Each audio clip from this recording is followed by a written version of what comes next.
صبح امروز با فرمان پرزیدنت جمهوری تاجیکستان سرفرمانده عالی قواهای مسلح مملکت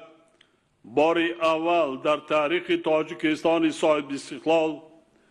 100,000 نفر خدمتچیان حربی قواهای مسلح و مقامات حفظ حقوق و 130,000 نفر